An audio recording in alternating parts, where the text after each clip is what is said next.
ansiedad. Bien, ahora, en esta siguiente hora, vamos a hablar acerca de los trastornos afectivos. Vamos a hacer referencia a depresión, distimia, trastorno afectivo bipolar, ¿ya? Y vamos a tocar un poquito de suicidio. ¿Qué es esto? Cuando la OMS lanza campañas, ¿ya? Utiliza esto, ¿ya? El perro negro, perrito negro. ¿Ya? Por ejemplo, Winston Churchill decía que uno de los desafíos más grandes que había tenido en su vida había sido poder dominar al perro negro, que lo llamaba, ¿no? Se presume y se asocia que Winston Churchill sufría de trastorno afectivo bipolar, y a lo que él llamaba perro negro era la fase depresiva de ese trastorno afectivo bipolar, ¿no? La OMS utiliza esta frase, ¿no? El perro negro, cuando quiere hablar de la depresión. ¿Qué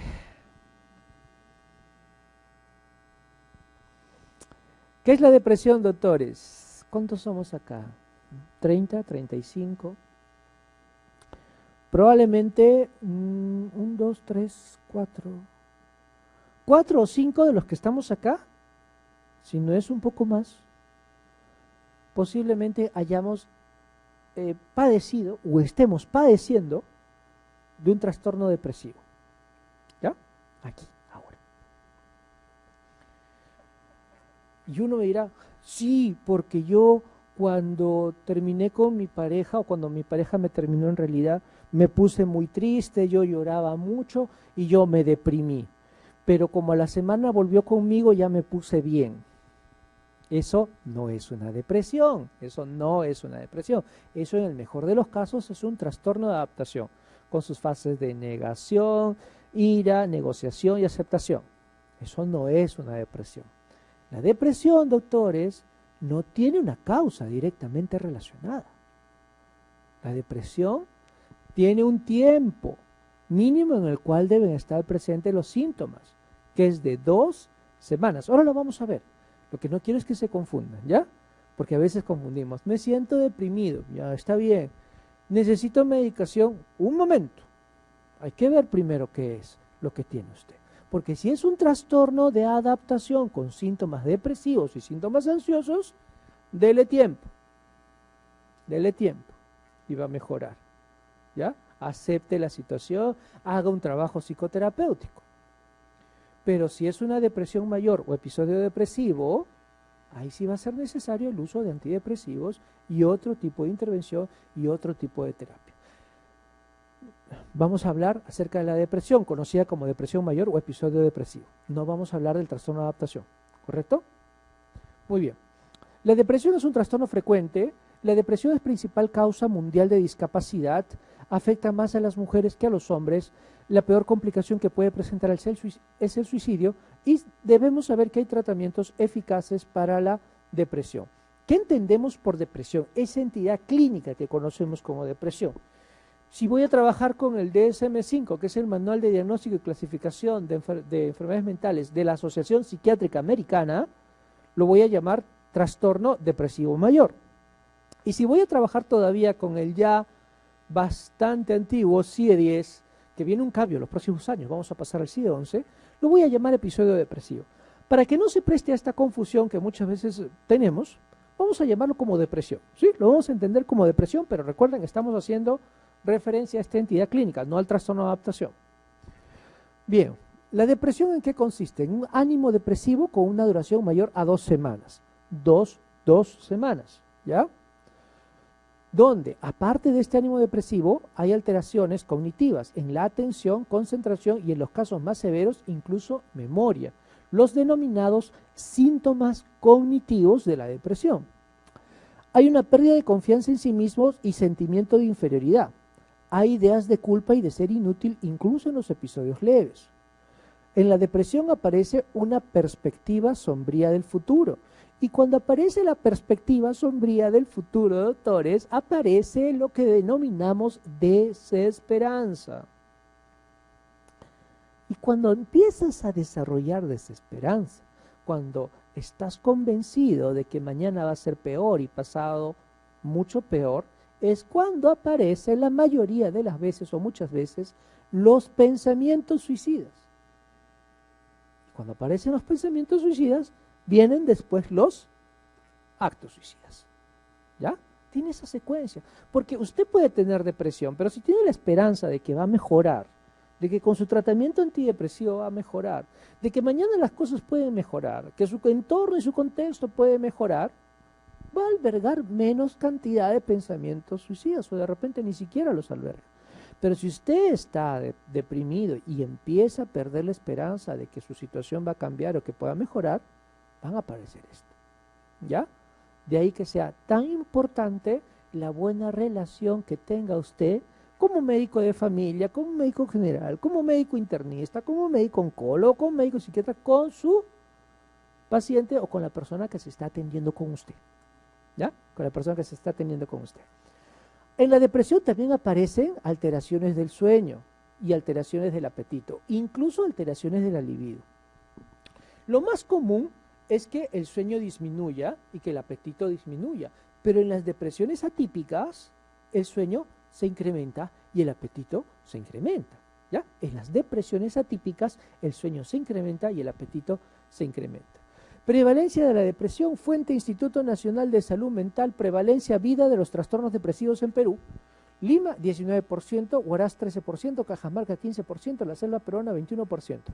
Aproximadamente 20% prevalencia vida de todos los trastornos depresivos. Cuando hablo de todos los trastornos depresivos incluye distimia, incluye depresión, incluye todos los demás. Prevalencia vida. ¿Eso significa que en este momento en Perú hay 20% de las personas que están sufriendo depresión en este momento? No. Significa que es 20%, pero de repente han tenido un cuadro depresivo hace 10 años, lo están teniendo ahora, o de repente no solamente es un cuadro depresivo, sino es un cuadro de distimia, porque hay que entender que acá incluye todos los trastornos depresivos. Esta, en cambio, es la encuesta mundial de salud mental en el Perú del año 2005, ¿ya? Publicada en la revista peruana de Medicina Experimental de Salud Pública en el año 2014, estudio hecho por Piazza y Fiestas. Vamos a ver acá, ya vimos esta parte, ya vimos esta parte. ¿Cuál era el trastorno de ansiedad más común? Fobia específica, 4.6%, ¿ya? Pero acá, trastorno del estado del ánimo, trastorno distímico, 0.4%, trastorno depresivo mayor, 2.7%, trastorno bipolar 0.8% y cualquier otro trastorno del estado del ánimo 3.5%. Y entonces ahí empiezo a pensar, a ver, 0.4, 2.7, 0.8, 3.5, doctor, no es todo esto. Claro, porque acá miden prevalencia, vida, y en este estudio midieron prevalencia en los últimos 12 meses, ¿ya? Ahí midieron prevalencia en los últimos 12 meses. Pero de todos los trastornos, ya nos vamos dando cuenta, de todos los trastornos del estado del ánimo, ¿cuál es el más frecuente? El trastorno depresivo mayor, ¿ya? Es el más frecuente, mucho más frecuente que el trastorno distímico, mucho más frecuente que el trastorno bipolar. Vamos a ver esta pregunta. Varón de 85 años de edad, desde hace un mes presenta pérdida de interés por lo que lo rodea, olvidos frecuentes, insomnio, irritabilidad y pérdida de peso. Sin embargo, usted considera como médico que esté evaluando este caso y dice, bueno, yo le voy a realizar un mini mental test de Folstein a este paciente porque quiero descartar que no esté presentando un deterioro cognitivo leve o esté presentando de repente un cuadro demencial. Y usted le toma el mini mental test y le sale 30 sobre 30. Ya, 29 sobre 30. 29 sobre 30. Y entonces en ese momento dice, a ver, ¿cuál será el diagnóstico más probable? Si me salió 29 sobre 30, descartado. Descartado. Si el paciente lleva un mes y está despierto, descartado, porque el síndrome confusional agudo, doctores, recuerden, cursa sobre todo con alteraciones del nivel de conciencia, se va a cursar con somnolencia, y es agudo, pues, es de algunas horas, máximo algunos días, no un mes. Tampoco es una demencia frontal. ¿Qué es esto? Una depresión. La depresión en adultos mayores, sobre todo, o sea, va a cursar con síntomas afectivos, claro que sí, pero se va a caracterizar también porque, a diferencia de los adultos, con mayor frecuencia vamos a encontrar los síntomas cognitivos. ¿Qué quiere decir? La depresión en adultos mayores, la intensidad de los síntomas cognitivos es mucho mayor porque hay que entender también que la reserva cognitiva que tienen los adultos mayores es menor a la que tenemos los jóvenes, o los adultos, o los adultos jóvenes, ¿ya? Entonces, esto es un cuadro depresivo. Tratamiento, inicia antidepresivos. Un varón de 85 años de edad, ¿qué medicación le podemos dar? Dele sertralina, es un antidepresivo cómodo, es un antidepresivo con muchas variedades genéricas, que tiene pocas interacciones y es bien tolerado, y es uno de los antidepresivos con mejor eficacia antidepresiva todavía, ¿ya? Sertralina, por ejemplo, sería una buena opción en este caso. Si no tolera la sertralina, pues podemos darle otro, fluoxetina de repente. Fluoxetina me dijeron alguna vez, y yo consideré, cuidado, porque es un adulto mayor, y el tiempo de vida media de fluoxetina es muy largo. Entonces mejor utilice sertralina, mejor utilice escitalopram. Pregunta, residentado médico 2018. Quiero que comparen la estructura de la pregunta. Varón de 48 años, desde hace un mes presenta cambios de carácter, irritabilidad y dificultad para realizar actividades en el trabajo que se acentúan durante las mañanas. Esposa refiere que está más callado, demuestra poco interés por las actividades del hogar, con melancolía, adinamia y pérdida de peso. Y me ponen aquí, ¿cuál será el diagnóstico más probable? Esta pregunta es del año 2018. Doctores, ¿necesitamos más información o no? ¿Tenemos la respuesta? Sí, ¿cuál es la respuesta, doctores? ¿Cuál será? Hay un signo ya que me va a llevar a sospechar de eso directamente. ¿Cuál es? ¿Cuál es, doctores? A partir de eso construyo todo. ¿Cuál es? Irritabilidad, inespecífico. Cambios de carácter, inespecífico. Que está más callado, inespecífico. Poco interés por las actividades del hogar. No sé, pues si hiciéramos una encuesta, o sea, hombres y mujeres, poco interés por las actividades del hogar. ¿Cuál es el que sería más probablemente asociado a un cuadro depresivo? ¿Cuál será de todos? Melancolía. ¿Ya? Aparte de melancolía construyo, esto es una depresión. Depresión mayor o episodio depresivo moderado severo, ¿no? Con síntomas melancólicos. Estos cuadros depresivos, ¿ya? Sobre todo con rasgos melancólicos, suelen mejorar por las tardes, pero estar muy mal en las mañanas, ¿no? Muy mal en las mañanas. Hay adinamia y muchas veces se puede presentar la denominada clinofilia. ¿En qué consiste? En que la persona permanece en cama, echada, no hace nada más, mira al techo, le cuesta mucho trabajo levantarse de la cama, ¿ya? Obviamente ya descartó un cuadro de hipotiroidismo o cualquier otra patología orgánica, pero presenta esas características, ¿ya? Esto es una depresión, esto es una depresión. ¿Por qué no sería una distimia? Después vamos a ver por qué no sería una distimia, porque esto tiene solamente un mes, ¿ya? Tiene solamente un mes de evolución. Doctores, ¿cuál es la manifestación más frecuente en la depresión? ¿Cuál será? Pero, antes que eso, miren, entre esta pregunta y esta pregunta hay más de 10 años de diferencia. Ambas son de residentado, pero hay más de 10 años de diferencia. Noten la evolución, 2018 y antes del 2010. Entonces lo vemos, ¿no? Bien, doctores, la manifestación más frecuente en la depresión es esta, bajo rendimiento. ¿Estoy de acuerdo? Estamos de acuerdo, ¿ya? El suicidio no es lo más frecuente. El suicidio aparece en las depresiones graves, ¿ya? En las depresiones graves. El bajo rendimiento aparece en la depresión leve, aparece en la depresión moderada y es más marcada en la depresión severa. O sea, está en todos los tipos de depresiones que pueden haber. Muchas veces es el primer síntoma que van a reconocer terceros. O sea, los terceros empiezan a reconocer tu bajo rendimiento. Bajo rendimiento laboral si trabajas, bajo rendimiento académico si es que estudias, y si no estudias ni trabajas, bajo rendimiento social, podríamos llamarlo de esa manera, ¿no? Subes menos fotos al Instagram, haces menos match en Tinder, ¿no? Pues no sé, ¿no? No sé si tendrán Facebook todavía, se usa todavía, creo que sí, todavía se usa Facebook, pero no sé, pues hubiera menos historias, no sé, ya, menos actividad en redes sociales, ya, pues debe sospechar, ¿no? ¿Sí? Postulaste al Congreso y no saliste elegido y perdiste plata, y dices, ay, estoy deprimido, y empiezas a colgar y a poner estas cosas, eso hemos dicho que no es una depresión, eso sería un trastorno de adaptación, ¿ya? Es un trastorno de adaptación, es un trastorno de adaptación. Recuerde, la depresión, en los cuadros depresivos no hay una causa directamente relacionada con la aparición de los síntomas, ¿ya? No hay una causa directamente relacionada. Si no, vamos a cometer este error. Por ejemplo, llega una joven de 24 años a consulta refiriendo problemas de insomnio, refiriendo ansiedad, que no puede dejar de pensar en su madre que acaba de fallecer hace 4 días, que ha fallecido, perdón, hace 4 días, y que incluso esta persona no tiene apetito y no puede concentrarse en su trabajo. Correcto, no puede concentrarse en su trabajo, no puede trabajar en ese momento. Y deciden usar inmediatamente antidepresivos. Y ahí viene el cuestionamiento, ¿no? Oiga, ¿y usted por qué está usando antidepresivos si la mamá de esta señorita falleció hace 4 días? ¿Qué es lo normal? Que haya tristeza. Muy bien, doctor, lo normal es que haya tristeza.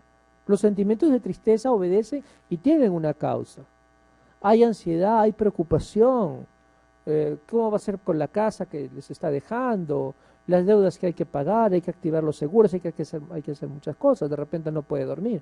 En ese momento, un trastorno de adaptación, debemos de indicar sobre todo ansiolíticos más que antidepresivos en un trastorno de adaptación. Pero si estoy frente a una depresión como este caso, como el caso de acá, no voy a tener que iniciar benzodiazepinas o ansiolíticos. Acá debo iniciar antidepresivos. Y si es que hubiera algunos rasgos de ansiedad, podría asociar benzodiazepinas por un corto periodo de tiempo. Pero acá voy a dar antidepresivos. Si es un trastorno de adaptación, como les comento, demos inicialmente ansiolíticos. Bien, distimia. ¿En qué consiste? Es un estado de ánimo crónicamente depresivo la mayor parte del día, la mayoría de los días, que se manifiesta por la persona o es observado por los demás, que dura más de 2 años. En niños y adolescentes el estado de ánimo puede ser irritable y la duración debe ser al menos de 1 año. En el DSM-5 lo denominan trastorno depresivo persistente, ¿ya? Es mucho menos intensa que una depresión, no suele cursar con ideas de muerte, ¿ya? No suele cursar con ideas de muerte y tampoco suele cursar con tristeza profunda. O sea, esa es su característica, pero no es tan normal.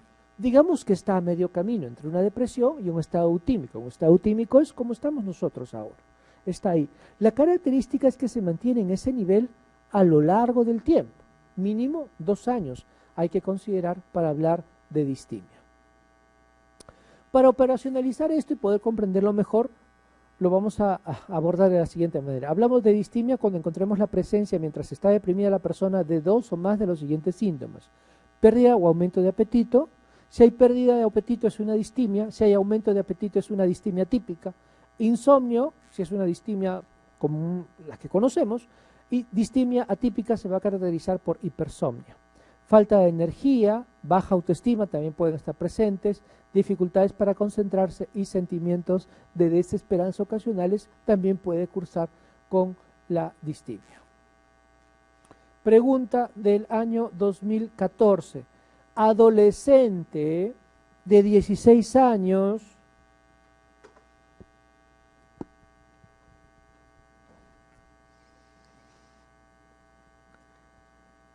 es traído por presentar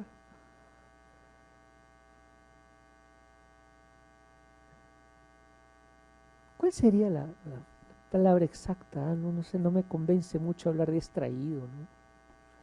Es conducido, bueno, es acompañado, ¿no? Claro, acude acompañado. Muy bien, doctor, acude acompañado a emergencia, no sé a dónde, por presentar de hace 2 semanas tristeza, irritabilidad, insomnio, fatiga, ideas suicidas, bajo rendimiento académico y pérdida de peso. Doctores, a ver, ¿cuál es el diagnóstico más probable? ¿Cuál es? Vamos, pues, doctores, fuerte, porque si no resolvemos esto, si lo han resuelto, ¿sí? ¿Cuál es la respuesta? Depresión mayor, claro que sí, doctores. Ya desde que, doctores, a ver, hay ideas suicidas, hay bajo rendimiento, hay 2 semanas, 2 semanas de tristeza, es una depresión mayor. Aquí hay que iniciar tratamiento antidepresivo inmediato, ¿ya? Muchas veces las ideas suicidas cuando están presentes van a cursar con ansiedad también. Ahí hay que dar benzodiazepinas, hay que dar ansiolíticos también en estos casos. Hay que valorar el riesgo suicida para determinar si esta persona tenga que ser hospitalizada. Incluso dependiendo del riesgo suicida contra su voluntad. ¿Ya? Contra su voluntad porque tiene 16 años. Hay que considerarlo de esa manera. ¿Ya? Pero acá esto es una depresión mayor. Siguiente pregunta del año 2015. Mujer de 45 años, quien presenta falta de apetito, por consiguiente pérdida de peso, cansancio y fatiga desde hace 2 meses. Actualmente no puede concentrarse y ha perdido interés por la vida. Además, se torna irritable, tiende al pesimismo, presenta insomnio y se queja de molestias digestivas. Todo esto se ha agravado por la pérdida de trabajo y retrasos en el pago al banco. ¿Cuál es el diagnóstico más probable? Muy bien, una depresión, correcto, es una depresión. A ver, la pérdida del trabajo y la notificación de embargo de su departamento puede generarle, aparte de la depresión, un trastorno de adaptación relacionado al estrés. Sí, pues. Lo que va a conducir a que empeore el cuadro previo. Por eso bien señalan acá. Todo ello se agravó por la pérdida del trabajo y retrasos en el pago al banco. ¿De qué estábamos hablando? De un cuadro depresivo, ¿ya? De un cuadro depresivo. Este es un cuadro depresivo. Después de que tiene todo esto, usted le agrega esto, ¿puede presentarse ideación suicida? Sí, que tiene mucho cuidado. A ver, un joven de 27 años con diagnóstico de trastorno depresivo recurrente, con 2 intentos suicidas previos, con antecedentes de consumo de drogas, con una combinación de 3 antidepresivos, es una depresión bastante severa, relativamente estable y en tratamiento psicoterapéutico también. Tiene problemas en el trabajo, por lo cual él refiere que se lleva mal con su jefe y no lo ascienden, por lo tanto ha decidido renunciar. Ha pasado 3 semanas desde la renuncia a su trabajo y su dinero empieza a terminarse y en la 4ª semana su pareja le dice de que ya no puede seguir con él porque ha notado que la relación ha cambiado un poco. En vista de esta situación, la persona empieza a desarrollar o empieza a presentar ideas suicidas, se agravan los síntomas depresivos, se presentan síntomas ansiosos graves y esta persona amenaza con quitarse la vida si su pareja no vuelve con él. Pregunta número 1, ¿hay riesgo suicida o no hay riesgo suicida? ¿O es solamente una conducta de manipulación? Hay riesgo suicida. Estás hablando de una persona que tiene 2 intentos previos, tiene antecedente de consumo de sustancias, está en tratamiento con una combinación de 3 antidepresivos y que ha perdido el trabajo, ¿ya? Primer estresor. ¿Cuál es el segundo estresor? La pérdida de pareja.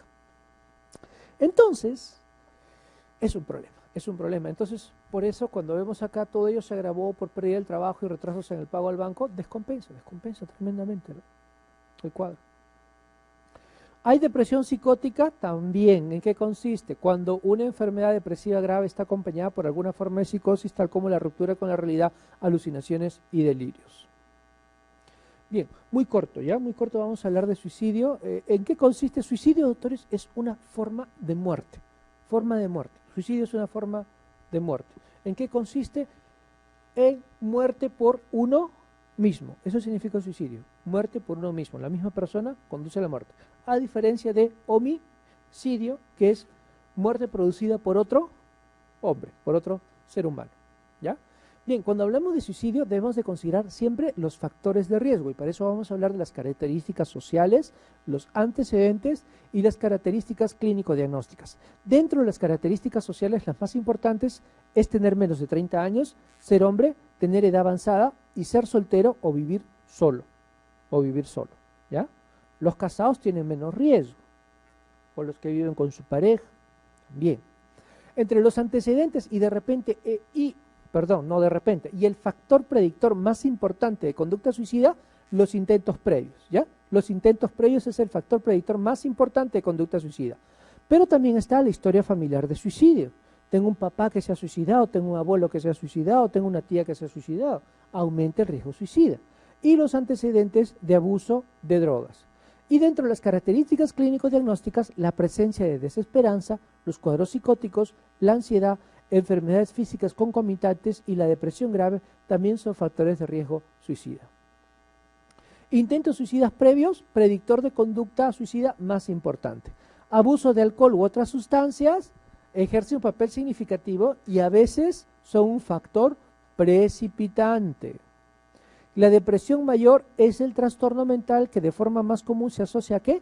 A conducta suicida, suponiendo un riesgo de suicidio 20 veces mayor respecto a la población en general, y otros trastornos mentales que pueden cursar con suicidio son el trastorno bipolar y la esquizofrenia.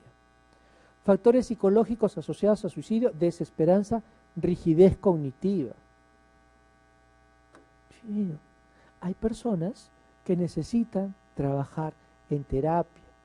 Uno de estos grupos son los que tienen rigidez cognitiva. ¿En qué consiste? En que no encuentra soluciones, pues.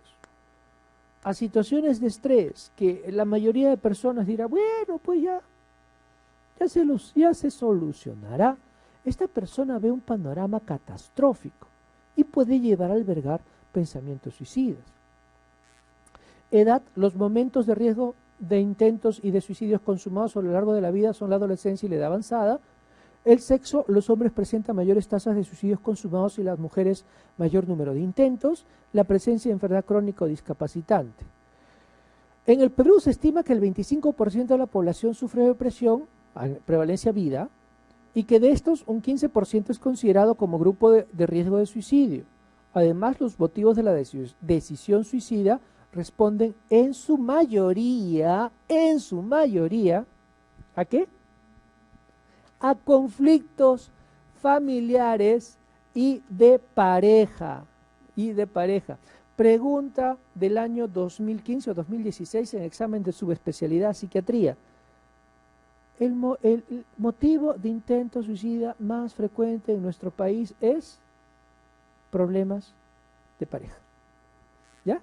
El motivo más frecuentemente asociado a intentos suicidas, problemas de pareja, como bien lo señala acá. La tasa de suicidio ha aumentado de 0.9 en el año 2000 hasta 1.01 en el año 2009 por cada 100.000 habitantes, ¿ya? Por cada 100.000 habitantes. Pero no es igual en cada región. Miren aquí. A ver. Sexo masculino, lo más frecuente que el femenino. Lo hemos dicho, ¿no? Esto es el acumulado, ¿ya? Características generales de suicidios ocurridos en el Perú entre los años 2004 a 2013. El acumulado es. En el Perú aproximadamente por año son 400, 450. Género masculino, 2.124, femenino, 1.038. Las edades, ¿no? ¿A qué edad es más frecuente? Entre los 20 y los 29 años. Tipo de suicidio, envenenamiento. La causa más frecuente. Que incluye plaguicidas u otros. Después, ahorcamiento, arma de fuego, no especificado. ¿En dónde, en qué región de nuestro país han habido mayores suicidios consumados? ¿Dónde creen, doctores?